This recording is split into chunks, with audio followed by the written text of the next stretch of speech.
Hebreos 11, del 8 al 19. Dice así la palabra del Señor. Por la fe Abraham, siendo llamado, obedeció para salir al lugar que había de recibir como herencia y salió sin saber a dónde iba. Por la fe habitó como extranjero en la tierra prometida, como en tierra ajena, morando en tiendas con Isaac y Jacob, coherederos de la misma promesa. Porque esperaba la ciudad que tiene fundamentos, cuyo arquitecto y constructor es Dios. Por la fe también la misma Sara, siendo estéril, recibió fuerzas para concebir y dio a luz aún fuera de tiempo de la edad, del tiempo de la edad, porque creyó que era fiel quien lo había prometido. Por lo cual también de uno, y ese ya casi muerto, salieron como las estrellas del cielo en multitud, y como la arena innumerable que está a la orilla del mar. Conforme a la fe murieron todos estos sin haber recibido lo prometido, sino mirándolo de lejos y creyéndolo y saludándolo y confesando que eran extranjeros y peregrinos sobre la tierra. Porque los que esto dicen claramente dan a entender que buscan una patria. Pues si hubiesen estado pensando en aquella donde salieron, ciertamente tenían tiempo de volver, pero anhelaban una mejor. Esto es celestial. Por lo cual Dios no se avergüenza de llamarse Dios de ellos, porque les ha preparado una ciudad. Por la fe Abraham, cuando fue probado, ofreció a Isaac. El que había recibido las promesas, ofrecía a su unigénito, habiéndosele dicho: en Isaac te será llamada descendencia, pensando que Dios es poderoso para levantar aún de entre los muertos, de donde en sentido figurado también le volvió a recibir. Vamos a orar. Padre, queremos alabarte y agradecerte por poder estar juntos en este lugar. Gracias, Señor, por poder abrir la Biblia juntos, y gracias por saber, Padre, que siempre que tu palabra es abierta y es proclamada, tú estás ahí. Señor, donde hay 2 o 3 reunidos en tu nombre, ahí estás tú por medio de tu Santo Espíritu, Señor. Y cuando tú estás, cuando eres tú el que obras, cuando no es el hombre, sino Dios, entonces hay vida, hay poder, hay transformación, hay gracia, hay gloria para tu nombre, Señor. Y yo quiero pedirte hoy, Padre, que tú nos des una vez más ojos que vean, nos des oídos que oigan, Señor, y por tu misericordia, tú seas abriendo los ojos del corazón, tú seas inclinando, Señor, la disposición del alma, Padre, para que lejos de ser dura delante de ti, de tu palabra, pueda ser dulce y tierna, Señor. Dios mío, yo quiero pedirte como iglesia, para mí, para mis hermanos, que tú nos des el tener corazones de niños delante de tu verdad, Señor. Porque de ellos es el reino de los cielos, Señor. De aquellos que te creen a ti, Señor. De aquellos que se humillan delante de tu palabra, Señor. De aquellos que te confiesan como Rey y como Señor de sus vidas, Señor. Yo quiero pedirte, Padre, que eso acontezca en medio de tu pueblo. Y de manera muy especial acontezca, Señor, en la vida de aquellos en este lugar que no te conocen, que están muertos, Señor, en sus delitos y pecados. Yo quiero pedirte el poder del Evangelio, el poder del Espíritu Santo, el poder, Señor, de la verdad, irrumpiendo en los corazones, Señor, para que puedan volverse hacia ti y darte la gloria que es debida a tu nombre. Señor, ministra hoy a tu iglesia. Esperamos en ti. Como los ojos de los siervos miran a sus señores, así te miramos hoy, Señor, esperando de ti misericordia. Glorifica tu nombre en este lugar. Ayúdame a predicar, papá. Ayúdame, Señor. Te lo pido en el nombre de Jesús. Amén. El sermón de hoy es el último de la serie de la vida de Abraham y me da cierta nostalgia. La verdad es que le pillé cariño. Además ya es el sermón número 17 y pensé que como mucho iba a predicar 6 o 7. Pero suele pasar, ¿no es verdad? En Lucas nos pasó lo mismo, 2 años y medio. Algunos ya pensaban que el Señor iba a regresar antes de terminar Lucas. No hubiese sido malo realmente.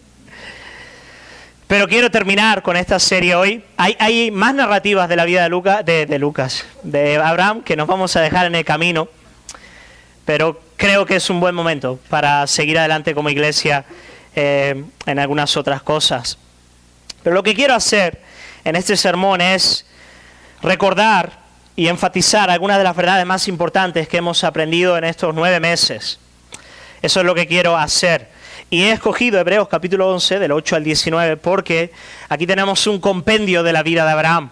Si tú quieres ver un lugar donde hay un resumen de las principales verdades de la vida del patriarca expuestas en el Nuevo Testamento, pues este es el texto por excelencia. Hebreos capítulo 11 nos habla de las verdades que hemos aprendido en todos estos meses. Le pido perdón a aquellas mentes hábiles y de buena memoria que se aburran en el día de hoy porque digan, jolín, de nuevo las mismas cosas. Bueno, no hay problema. Para los que sean más torpes como yo, hoy será un día de beneficio.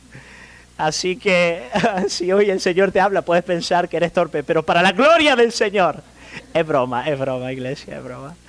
El apóstol Pablo, él repite muchas veces, ¿no? Y él cree que para la iglesia es beneficioso que se repitan las mismas verdades vez tras vez. Además, es de hombres sabios el mirar hacia atrás cuando llegas a un lugar y ver lo que Dios ha hecho en el camino. Como cuando el Señor te lleva por un buen tramo en la vida y de repente tú dices, es hora de detenerme, mirar y ver aquellas grandes verdades que Dios me ha enseñado en el proceso.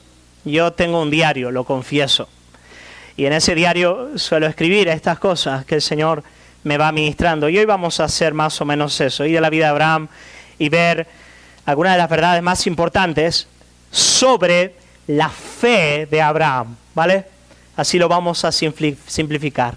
Algunas de las verdades más importantes que hemos visto respecto a la fe de Abraham.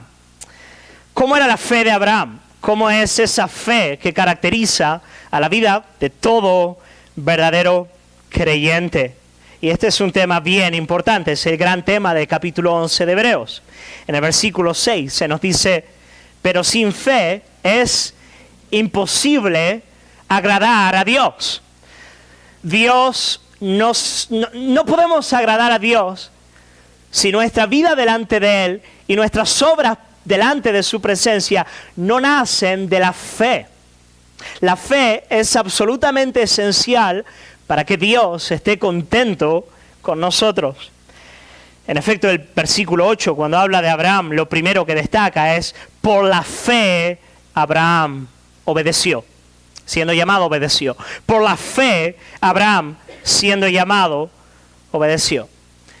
Si tú te preguntas cuál es la principal demanda de Dios para conmigo en el día de hoy, ¿qué es lo que Dios quiere de mí? Lo que Dios quiere de ti es que tú le creas a Él. Que tú le creas a Él por encima de ti mismo. Que tú le creas a Él por encima del demonio. Que tú le creas a Él por encima del vecino de la tele. Voy a hablar de eso. El Señor quiere que tú tengas un corazón que se postra delante de su palabra y le dice a Él, amén. Y de ahí nace todo lo demás en la vida cristiana. Toda forma de obediencia nace de un corazón que descansa en su gracia, en su gran amor. Toda obediencia, todo sacrificio, toda entrega, toda santidad nace de un corazón que de buenas a primeras descansa en lo que Dios le ha dicho en la persona de Jesús. Que es perdonado, que es justificado, que es amado, que tiene una gran esperanza delante de Él. Lo que Dios quiere de nosotros es que vivamos confiados en Él, en su palabra y en sus promesas. Martín Lutero, él decía que la fe es la obediencia del corazón, y me gusta mucho esa frase. Martín Lutero decía, la fe es la obediencia del corazón. Así como la incredulidad es el principio de todo pecado encuentra su raíz en la incredulidad. Toda verdadera santidad encuentra su principio en creerle verdaderamente a Dios. En cierta ocasión las multitudes se reunieron alrededor de Jesús y le preguntaron, ¿qué tenemos que hacer para poner las obras de Dios? ¿Qué debemos hacer para poner en práctica las obras de Dios, lo que Él demanda? Y Jesús le respondió, esta es la obra de Dios, que creáis en el que Él ha enviado. Que creáis en el que Él ha enviado. Toda santidad, toda entrega, todo sacrificio que no nazca de un corazón que se sabe muy amado por Dios, por la sola obra de Jesús en la cruz, que se sabe perdonado, que se sabe justificado, no sirve de nada. Toda verdadera obra de santidad nace de un corazón que se sabe y se rinde ante el amor de Dios en la persona de Jesucristo. Amén. Lo que quiero hacer es ver la fe de Abraham. Quiero ver esta fe en la vida del patriarca, tal y cual la vemos en el texto. Vamos a ver algunos principios, algunas características de la vida de fe de Abraham, siguiendo el texto que tenemos delante de nosotros, empezando en el versículo 8, que dice: por la fe Abraham siendo llamado. Por la fe Abraham siendo llamado. Lo primero que quiero que notéis es que la fe comienza con un llamamiento divino. La fe comienza con un llamado de Dios. Es la palabra de Dios irrumpiendo y despertando fe en el corazón del hombre. La fe, ella comienza cuando Dios viene con su poder a nuestras vidas, con su palabra a nuestras vidas. Allí estaba Abraham viviendo en Ur de los Caldeos, inundado en la idolatría que le rodeaba, indiferente a Dios, viviendo posiblemente una vida acaudalada junto a su familia, cuando un día, sin más, la palabra de Dios vino a su vida con poder. Eso es lo que aconteció. No hubo iniciativa por parte de Abraham, no hubo ni siquiera una búsqueda por parte de Abraham. Lo que hubo fue la palabra de Dios viniendo a la vida del patriarca. Y es importante que entendamos que la fe comienza con un acto divino, con una obra de la gracia de Dios, porque eso es lo que diferencia el Evangelio de toda otra forma de religión. La religión es el hombre yendo hacia Dios. El Evangelio es la gracia de Dios irrumpiendo en la vida del hombre. Y eso es una diferencia cósmica. La religión produce muerte, esclavitud, nunca alcanza. Es una escalera que no llega, es un camino sin fin, es una obra muerta. Pero la gracia de Dios y el poder de su palabra lo cambian todo. Cuando es Dios y su palabra el que vienen, entonces hay vida, vida eterna, hay verdadera salvación. La fe no es algo que esté presente en todo hombre. La fe no es algo que nosotros podamos producir por nosotros mismos. La fe es una obra de Dios en nuestras vidas, es un regalo de Dios. Es la gracia de Dios que viene a nuestro encuentro. Por eso ella es tan preciosa, por eso ella es tan hermosa. Queridos, el hombre, él se cree el parámetro final de la verdad. El hombre, él se cree el dueño y el señor de la verdad. Él es capaz de creerse a sí mismo, es capaz de creerle a su vecino, es capaz de creerle a la televisión o al curandero o a Papá Noel antes de creerle a Dios. El hombre le cree a la ciencia, a las más extrañas religiones, a los filósofos, a los eruditos, antes de creerle a Dios. Desde el día en que nuestra mamá escuchó a la serpiente, todos nosotros le damos más oído a la serpiente que a Dios. Y eso es así porque nuestro corazón es rebelde delante de Dios. Nosotros no le creemos a Dios porque en última instancia no queremos creerle. Porque creerle involucraría rendir nuestras vidas delante de Él y no ser más señores de nuestro destino. Oh, y nosotros, hermanos, no lo queremos soltar. Es mi tesoro, como es el Señor de los Anillos, mi tesoro. A mí nadie me quita mi autonomía y mi capacidad de decidir lo que se me antoja referente a mi propia vida. ¿Y cómo sé que creerle a Dios involucra una rendición de todo mi ser a su persona y voluntad? Soy capaz de creerle a Papá Noel antes que a Dios. Por eso es necesario, para que haya fe verdadera en el alma, que Dios, por medio de su Espíritu Santo, venga con poder y cambie nuestro corazón. ¿Sabes? Cuando tú creíste, a los creyentes quiero hablarle en este lugar, aquellos que saben que Jesús es el Señor y Salvador de sus vidas. ¿Sabes? El hecho de que tú hayas creído es el fruto de una obra de gracia extraordinaria en tu vida. Es el fruto de que la palabra del Dios que creó los cielos y la tierra un día irrumpiese en tu vida, dándote en tu alma, dándote vida, cambiando tu corazón. Ha habido un milagro extraordinario en tu vida para que tú puedas tener tal cosa como fe. Entonces, si tú le crees al Señor, da gloria a Dios y no a ti mismo. La fe es un regalo del Señor. Él te venció. Él vino y te venció con su poder y gracia y cambió tu corazón. La fe es Dios dándonos una disposición mansa y gozosa delante de su palabra. De repente tú que eras duro delante de la palabra del Señor, que te resistías a humillarte delante de Dios, un día con alegría te postraste delante de su presencia. No sabes ni cómo pasó, pero un día estabas completamente quebrantado y lleno de gozo delante de Dios y su palabra. Y de repente todo el abanico bíblico te pareció dulce como la miel. Y cuando te hablaban de la gracia y el amor de Dios, tú estabas contento. Pero cuando te hablaban de su ira, su justicia y santidad, tú también estabas contento. Y cuando te hablaban de las demandas de Dios sobre tu vida, tú les decías amén. De repente tu corazón sencillamente creía. Tú empezaste a ser un hijo de Abraham, un hijo de la fe, un creyente, un cristiano. Un cristiano es un milagro, de verdad. Cuando tú ves un cristiano, tú tienes que decir, aquí estoy delante del mayor milagro que puede existir en la tierra. Un pecador de camino al infierno de repente ama a su Dios y le cree. Dios. ¿Qué puedes hacer si estás en este lugar y tienes un corazón que no se doblega delante de su presencia? Yo quiero animarte a hacer dos cosas. En primer lugar, a que acudas a la palabra del Señor. En segundo lugar, a que clames para que el Espíritu Santo de Dios te venza. Que te arrepientas delante de Él, que reconozcas tu miseria y que reconozcas, y escúchame bien, que al final del día te estás negando a ti mismo a un amor y a una gracia extraordinaria. La incredulidad no es otra cosa que cerrarle la puerta al amor divino. La incredulidad no es otra cosa delante de la cruz que quitarte a ti mismo del favor y la bendición de Dios.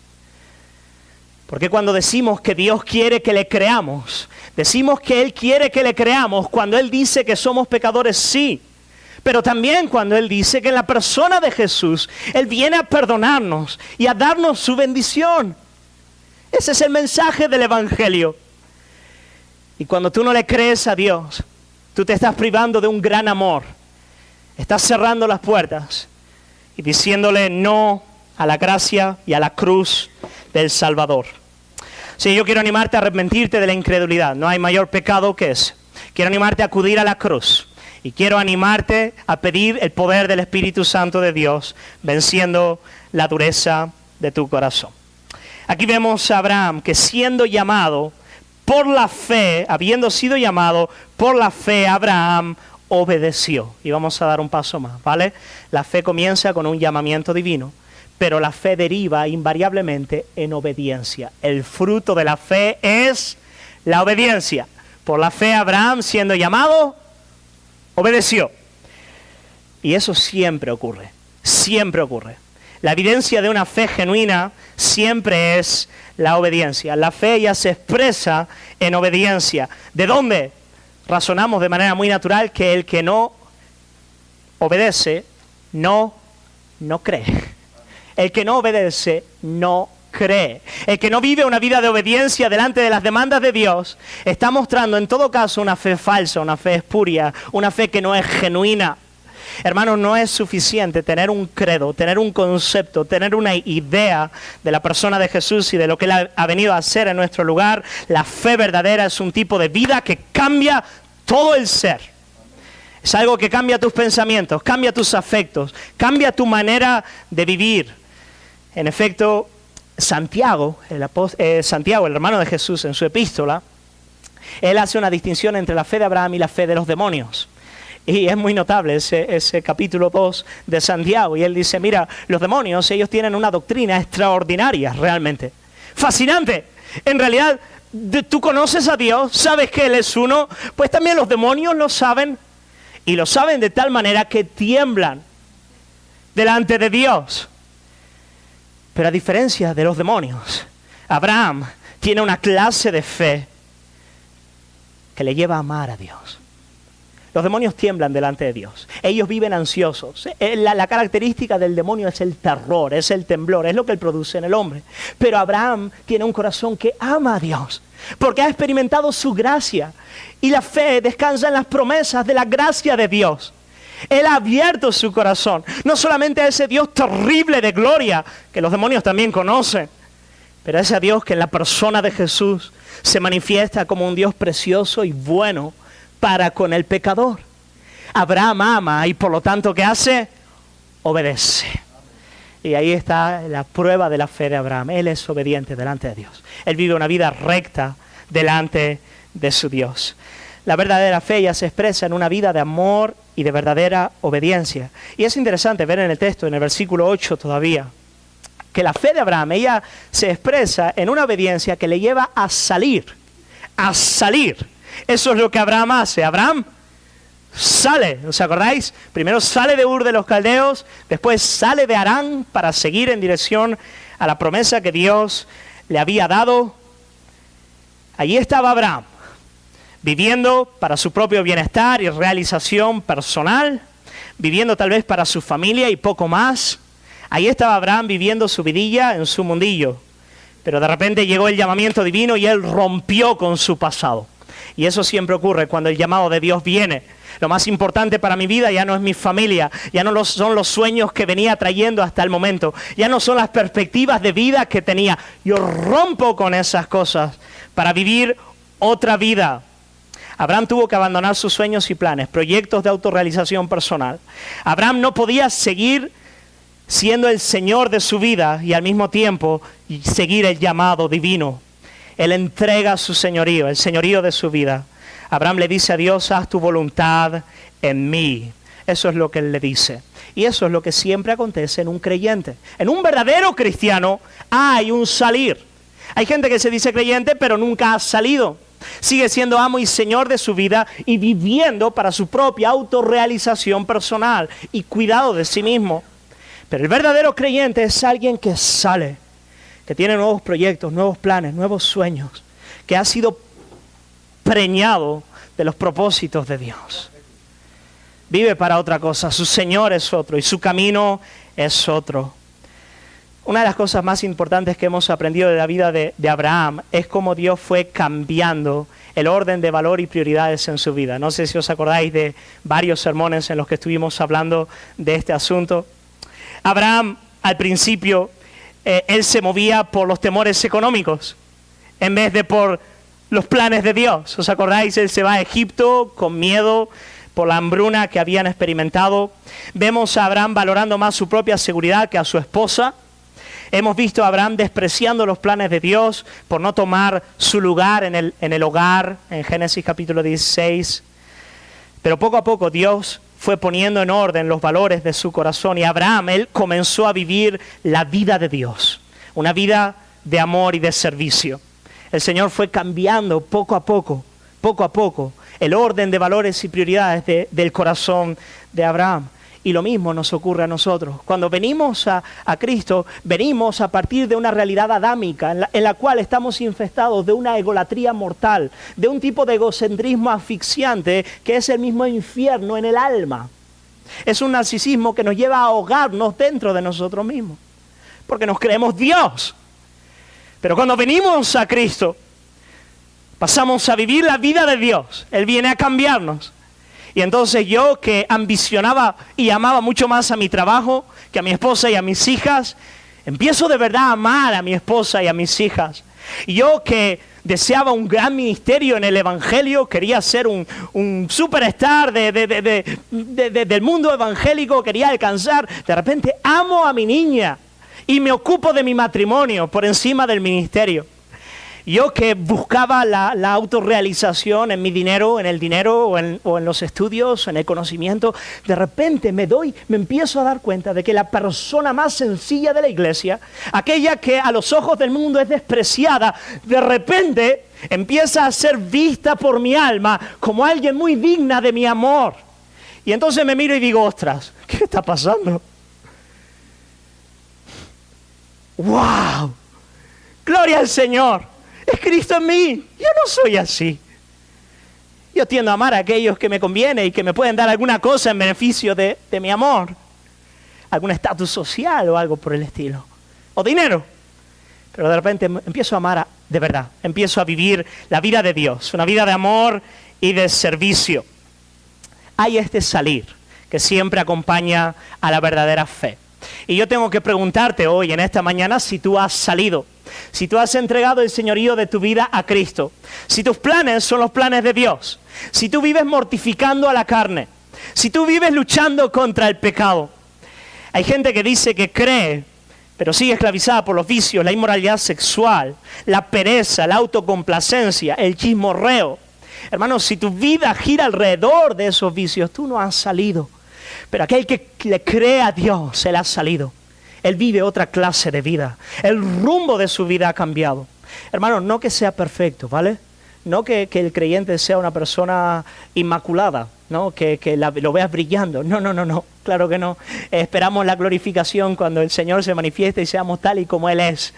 No estoy hablando de eso, pero sí estoy hablando de un cambio en el rumbo de tu vida, en un cambio de dirección, en estar viviendo de otra manera, para otras cosas, bajo el yugo y el señorío de Jesucristo. Y una cosa más en cuanto a este salir, la vida cristiana uno no solamente sale cuando se convierte, la vida cristiana es un constante salir, ¿vale? No es que un día salí, no, es un constante salir. Oh, yo me acuerdo aquel día cuando todo eso cambió en mi vida. No, tú sales todas las mañanas cuando te despiertas y tomas tu cruz y dices, hoy voy a vivir bajo el señorío de Cristo. Hoy voy a negarme a darle más importancia al evangelio que a mi esposa. Al evangelio no. Al evangelio sí hay que darle. Al ministerio que a mi esposa. Eso se puede cortar luego. Y yo me niego a eso. Y yo todos los días estoy saliendo. El apóstol Pablo en Filipenses 3:12 dice, no quiero decir que yo lo haya alcanzado ni que haya llegado a la perfección, sino que prosigo para ver si logro alcanzar aquello para lo cual también fui alcanzado yo por Jesucristo. Hermano, yo mismo no pretendo haberlo ya alcanzado, pero una cosa hago, olvidando lo que queda atrás y extendiéndome a lo que está por delante, prosigo a la meta, hacia el premio del supremo llamamiento de Dios en Cristo Jesús. Amigo, amiga, ¿has salido? ¿Qué clase de fe es la tuya? ¿Es la fe de Abraham o es la fe de los demonios? ¿Es la fe que obedece? ¿Es la fe que sale? ¿Es la fe que lucha en contra del pecado? ¿Es la fe que abandona los vicios? Esa es la fe de Abraham, esa es la fe del verdadero creyente, la que le impulsa a vivir en amor y servicio, la que le impulsa hacia afuera, para la gloria de Dios. Amén. De modo que hasta el momento hemos visto, iglesia, que la fe comienza con un llamamiento divino. La fe es la palabra de Dios irrumpiendo en el corazón, doblegándolo delante del Señor. Y la verdadera fe, ella deriva siempre en obediencia. En una obediencia que es un salir, un salir. Y lo que quiero ahora es dar un pasito más y ver en qué cosas, en qué realidades se apoyaba la fe de Abraham. ¿Cuáles eran las realidades en las que se apoyaba la fe de Abraham? Y quiero ver algunas de ellas. Y os la digo por si estáis tomando nota. La primera es en la promesa. La fe de Abraham se apoyaba en la promesa de Dios. Vamos a ver eso. En segundo lugar, vamos a ver que la fe de Abraham se apoyaba en el poder de Dios. Y en tercer lugar, veremos que la fe de Abraham, ella se apoyaba en la fidelidad de Dios. En primer lugar, Dios le dio a Abraham una promesa. Le prometió una tierra y una descendencia. Por la fe, Abraham, siendo llamado, obedeció para salir al lugar que había de recibir como herencia. Dios le dio una promesa a Abraham. Abraham, yo te voy a dar un hijo, de él saldrá una multitud como la arena del mar, y te voy a dar también una tierra.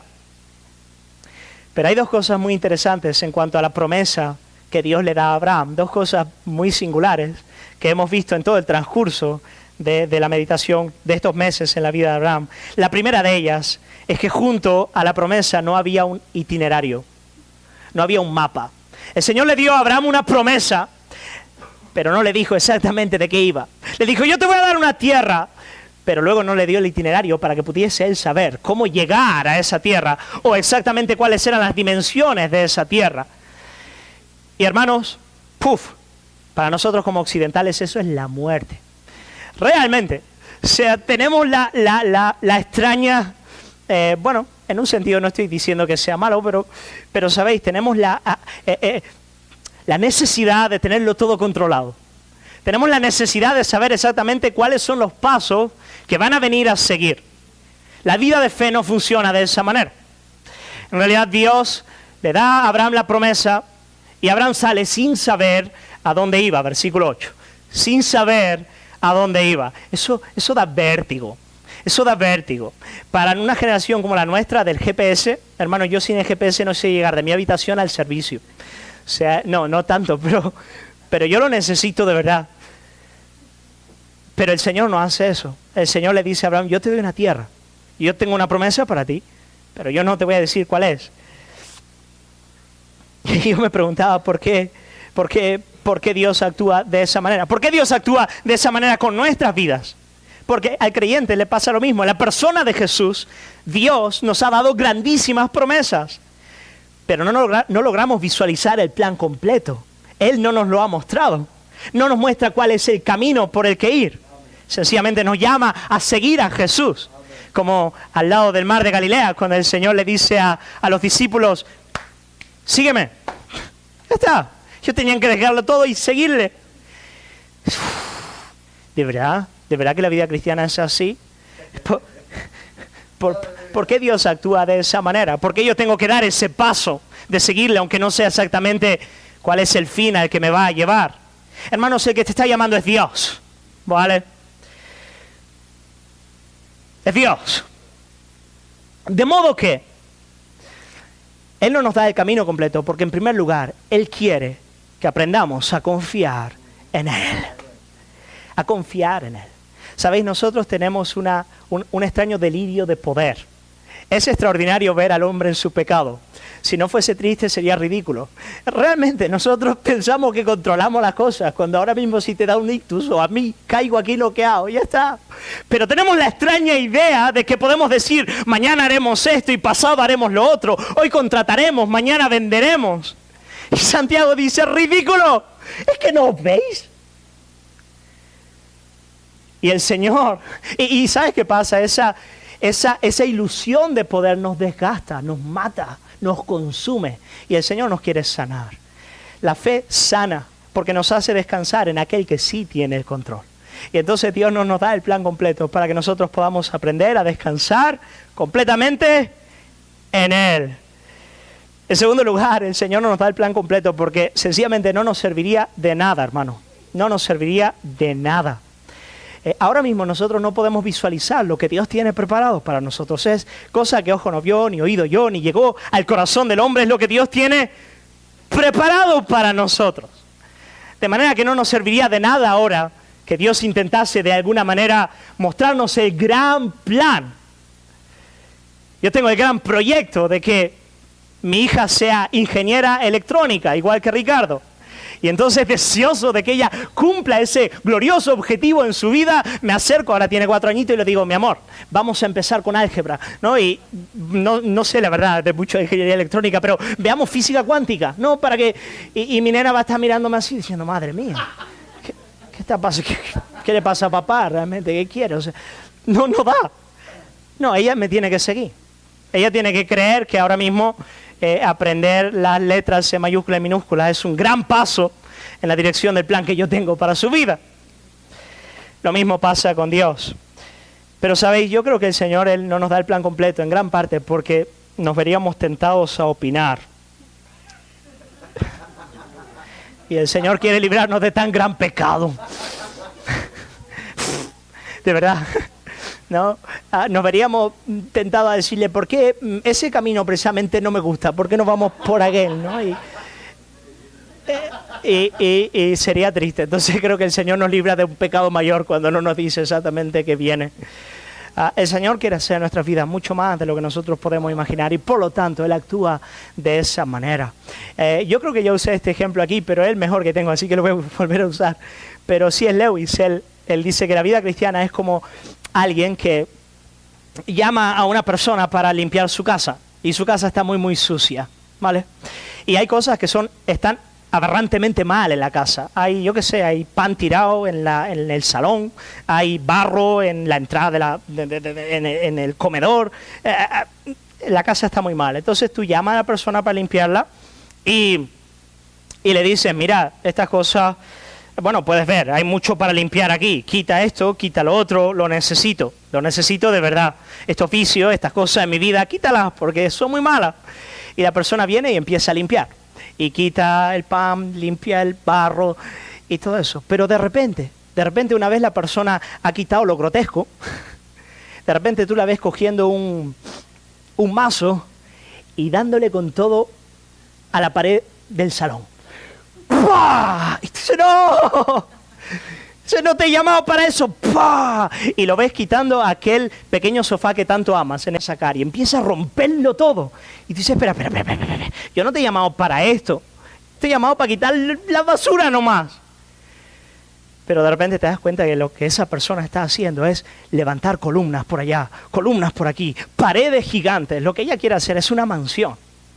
Cuando tú lo que estabas pensando era en limpiar un poquito la casa. Cuando el Señor nos llama, Él nos llama para hacer una mansión y no para limpiar la casita.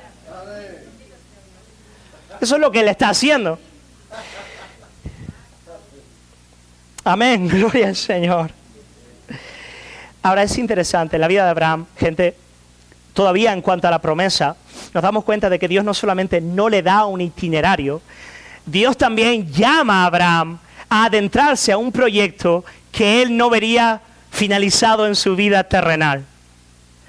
Y eso es casi peor que lo primero.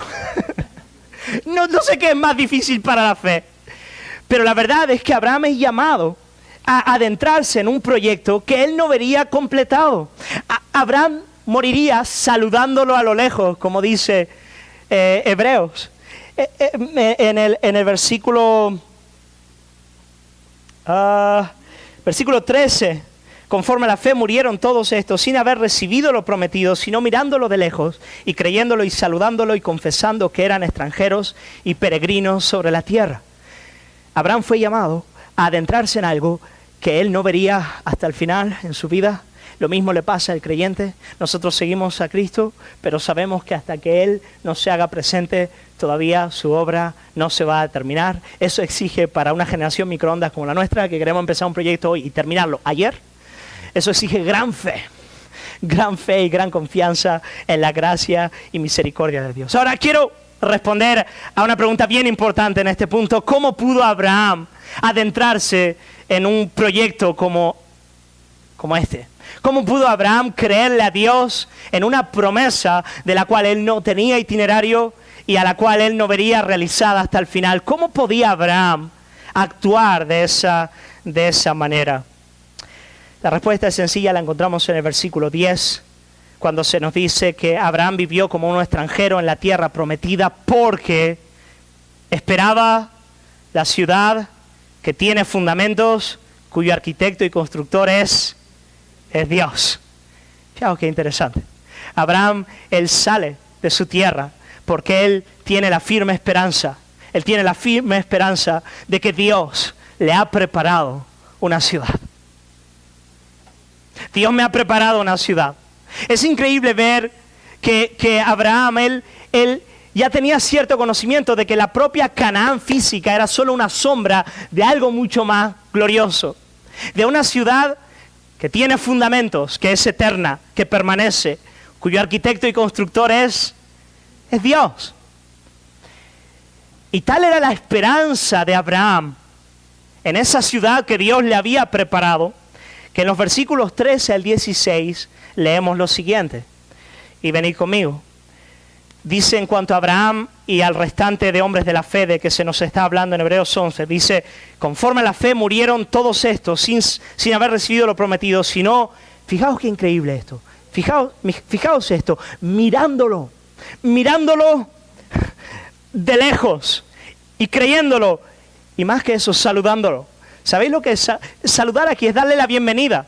Es como si yo estoy viendo algo y le estoy dando ya la bienvenida. Y confesando que eran extranjeros y peregrinos sobre la tierra. Porque los que esto dicen claramente dan a entender que buscan una patria. Pues si hubiesen estado pensando en aquella de donde salieron, tenían tiempo de volver, pero anhelaban una mejor, esto es celestial. Por eso Dios no se avergüenza de llamarse Dios de ellos, porque les ha preparado una ciudad. Fijaos, cuando Abraham sale de Ur de los Caldeos, cuando Abraham deja de vivir una vida autosuficiente, de autorrealización profesional, para mi dinerillo, para mi comodidad, para mi vidilla, cuando él sale de esa realidad, él no lo hace a regañadientes. Él no lo hace con un tipo de añoranza por lo que queda atrás. Oh, cuando yo vivía, cuando era sí, antes de venir a Cristo, no sabes, tenía un pedazo de negocio. Antes de venir a Cristo, de verdad, me dedicaba a ciertos deleites de los cuales tengo añoranza. Mira, si esa es la realidad en la que vive, amigo, tú no te has convertido. Si Abraham viviese de esa manera, él tenía tiempo para volver. Lo dice el texto, él hubiese tenido tiempo de volver a Ur de los Caldeos.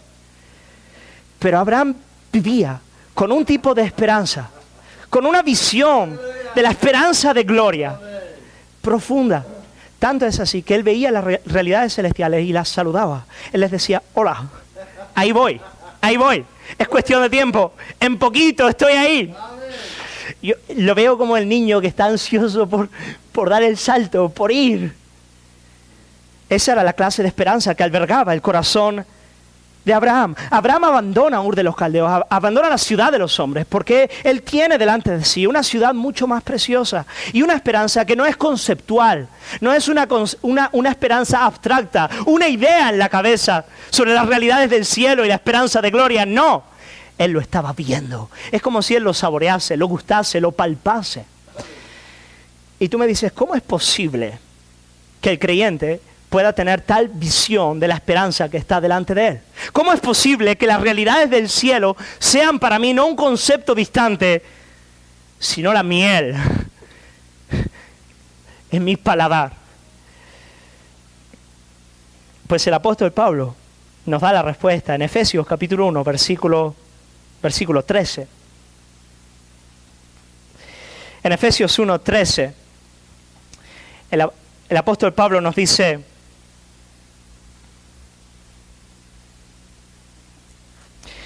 Efesios 1:13 dice, en él también vosotros, habiendo oído la palabra de verdad, el evangelio de vuestra salvación, y habiendo creído en él, fuisteis sellados con el Espíritu Santo de la promesa. Importante, es el Espíritu Santo de la promesa, que es, y esto es importante, las arras de nuestra herencia. Misma palabra del 11:8. Las arras de nuestra herencia hasta la redención de la posesión adquirida para alabanza de su gloria. El creyente tiene una herencia que ya es suya, pero no gusta de ella plenamente ahora mismo. Pero la Biblia nos enseña que el Espíritu Santo de Dios es las arras de nuestra herencia. ¿Sabéis lo que son las arras? Las arras es un pequeño adelanto de lo que está por venir, ¿no? En el casamiento muchas veces se da, se hace la simbología de las arras, ¿no? Yo no la hice porque sería terrible, sería un tipo de engaño realmente, es broma. Pero las arras es darte un poquito de lo que está por venir. Y cuando el apóstol Pablo llama al Espíritu Santo de Dios las arras de nuestra herencia, lo que él dice es que el Espíritu Santo de Dios viene a darnos el gustar algo de la realidad que está por venir. Él es las arras hasta la posesión de la herencia que ya es nuestra. ¿Sabes? Él nos da el percibir en el alma las realidades del cielo. No sé cómo explicar eso mejor. Mira, para el que no ha nacido de lo alto y no tiene el Espíritu Santo de Dios, tú le hablas de las realidades del cielo. Tú le hablas de un cuerpo glorificado. Tú le hablas de una tierra que va a brillar con la gloria de Dios. Tú le hablas de un día donde el pecado ya no abundará, no estará en este lugar. Y te va a decir una de dos cosas. O que se te ha ido el coco, esa es la primera. No, estás más chalado que has bebido hoy, pastor. Bueno, eso es lo primero que te dirá. Y lo segundo, si le parece algo extraordinario el pensar que puede haber una resurrección del cuerpo, de todos modos le parecerá algo distante, abstracto, algo que puede entender con la cabeza, pero que no gusta con su corazón. Pero el verdadero creyente, aquel que tiene el Espíritu Santo de Dios, que es las arras de nuestra herencia, él ya saborea algo de la realidad que está por venir. Y eso es lo que le empuja a dejarlo todo atrás y seguir adelante. Por eso aquí vemos a Abraham saludando, mirando, dándole la bienvenida, diciendo: yo soy un peregrino aquí porque hay algo mucho más glorioso en lo porvenir. ¿Lo veis, iglesia? Voy a contaros un ejemplo de Jonathan Edwards. Él dice, imagínate que tú estás en una habitación cerrada, oscura, y viene una persona y te empieza a hablar del día hermoso que está allá afuera. Y te dice, no sabes el día espectacular de primavera que está allá afuera. El sol está brillando con toda su fuerza. Hay una brisa suave, un poquito fría nada más. Los pajarillos están cantando, las mariposas están volando, no hay polen en el aire, aunque sea primavera. Eso ya sería ya gloria al Señor si pudiese ser así. Y tú ves todo eso y te hablan de esas realidades y tú lo miras o con indiferencia o con... Tú dices, ¿qué? ¿Y eso qué es? Ahora, si esa persona te abriese un poquito la ventana, un poquito, ¿vale? Y cuando abre un poquito la ventana, tú empiezas a ver los primeros rayos de sol que entran y sientes la brisa que viene y empiezas a escuchar algo de lo que está ahí afuera. Tu deseo va a ser muchísimo mayor que el que sentirías si solo te lo cuentan. ¿No es verdad?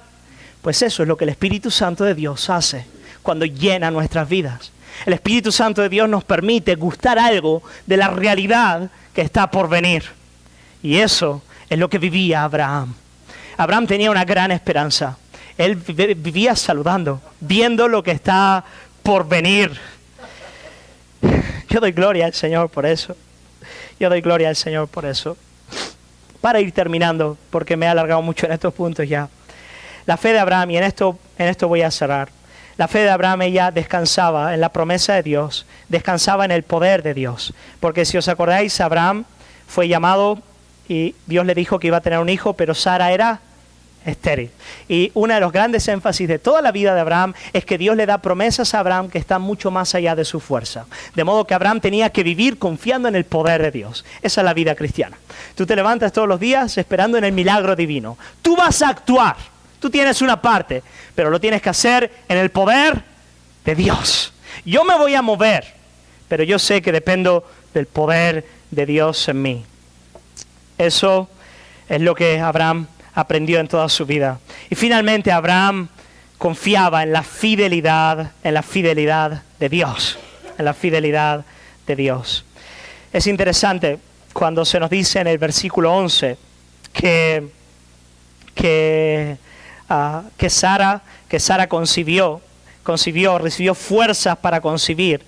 Dice, porque creyó que era fiel el que lo había prometido. Que era fiel el que lo había prometido. ¿Os acordáis de aquel día en el que Abraham estaba lleno de temores en su corazón? Porque él no tenía fuerzas para... Su esposa no tenía fuerzas para concebir. Él no tenía hijos. Dios se lo había prometido. ¿Os acordáis que Dios le dice a Abraham, Abraham, sal fuera, mira las estrellas. Soy yo el que te llamé, el que lo va a hacer en tu vida. Yo soy Dios poderoso para cumplir mi propósito en ti. Y entonces Dios le dice a Abraham, yo te voy a dar una herencia. Y Abraham le dice, dame una garantía. Y el Señor viene a sellar un contrato con Abraham. ¿Os acordáis? El contrato, el pacto, cuando la antorcha pasa entre los animales. Y Dios le dice a Abraham, Abraham, yo sello un pacto contigo, un pacto en el que yo asumo ambas partes del contrato para bendecirte. Yo soy fiel, Abraham, yo lo voy a hacer en tu vida. Yo lo voy a hacer en tu vida porque yo voy a cumplir ambas partes del contrato. Eso es lo que el Evangelio nos dice, eso es lo que Jesús viene a decirnos. Jesús viene a decirnos que, amigos, si tú quieres ser bendecido por Dios, por lo que tú eres, estás en la bancarrota. Si tú quieres alcanzar el favor divino con tus fuerzas, estás en la bancarrota. Si tú quieres seguir apoyado en tu propio conocimiento y capacidades, estás en la bancarrota. Pero hay un lugar al que puedes acudir en el día de hoy. Hay un lugar al que puedes rendirte en el día de hoy. Y ese lugar es Cristo. Yo quiero animarte a venir a Jesús. Yo quiero animarte a rendirte delante de Él. El Señor dice, venid a mí, todos los que estáis cargados y cansados, trabajados y cansados, y yo os haré descansar. Poned sobre vosotros mi yugo, porque mi yugo es fácil, es suave, ligera es mi carga. Cuando hacemos eso encontramos descanso para nuestras almas. Cuando llevamos sobre nosotros su yugo, descansamos en Él. Bendito sea el nombre del Señor. Déjame hacerte 3 preguntas y con eso terminamos. La primera, hermanos, ¿Has recibido el llamado de Dios en tu corazón? ¿Has recibido el llamado de Dios en tu vida? Segundo lugar, ¿has salido ya? ¿Has salido ya? ¿O sigues todavía en Ur? ¿Has salido ya? Y en tercer lugar, ¿has gustado la esperanza de gloria? ¿O tú eres de aquellos que dicen, yo no me he enterado de nada? Yo no visualizo eso que está delante. Yo quiero animarte a orar. Quiero animarte a cerrar tus ojos ahora. Quiero animarte a pedirle al Señor. Si no has recibido el llamado de Dios, yo quiero animarte con una oración sencilla, decirle, Señor, llámame, vénseme, rompe mi corazón. Si hay cosas de las que tú sabes que tienes que salir, yo quiero animarte a cerrar los ojos y decirle al Señor, Señor, yo quiero salir. Hoy yo quiero salir, yo quiero rendirme a ti. Y si tú no gustas la esperanza de gloria, si para ti las cosas del cielo son abstractas o locas o extrañas, yo quiero animarte a orar y decir, lléname, Señor, hoy de tu Espíritu Santo. Él es las arras de mi herencia. Abraham vivió saludando y dando bienvenida a lo que venía por delante. Esa fue la fuerza de su vida cristiana. Yo también quiero verlo. Ayúdame a verlo, Señor. Dame gracia para eso.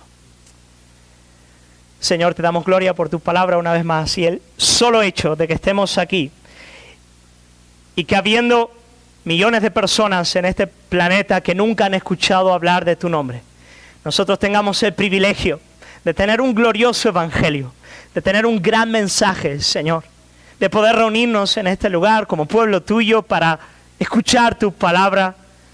Ese solo hecho es ya una evidencia de tu amor y de tu gracia para con nuestras vidas. Señor, ¿qué sería de nosotros si tu amor y tu gracia no nos hubiese alcanzado? Pero yo quiero pedirte, Padre, en esta mañana, quiero clamar a ti, que tú llames con tu poder. Señor, que personas en este lugar que hayan escuchado una y mil veces el Evangelio, puedan, Señor, tal vez solos en sus habitaciones, en sus casas, escuchar el llamado de Dios. Y que tu palabra venga con poder y rompa el corazón y opere fe verdadera, Señor. Dios mío, eso es lo que queremos en esta iglesia. Queremos salir de esa vida, Señor, distante de ti, para nosotros. Tal vez personas en este lugar a las que tú demandes salir, Señor. Salir de determinados vicios, salir de determinados estilos de vida, cambiar el orden de valores y prioridades. Yo quiero pedirte que tú lo hagas, Espíritu Santo. Y gentes en este lugar, padres puedan ser padres de verdad, esposas puedan ser esposas de verdad. Señor, y que esta iglesia de verdad pueda estar el tiempo entero prosiguiendo a la meta, junto al apóstol Pablo, Señor. Y de manera muy especial, yo quiero pedirte para mi vida, quiero pedirte para la vida de mis hermanos, que las realidades del cielo, que las realidades eternas, Señor, sean tan vivas, sean tan dulces, sean tan reales en nuestra mente y corazón, que así como el patriarca Abraham, nosotros podamos vivir mirándolas de lejos, saludándolas, Señor, sabiendo, Jesús, que tú vienes y que tú vienes con tu recompensa. Ayúdanos a vivir de esa manera, Padre. Te alabamos, Señor, y te agradecemos por tu palabra. Pedimos que ella dé fruto en tu iglesia. En el nombre de Cristo Jesús. Amén. Amén.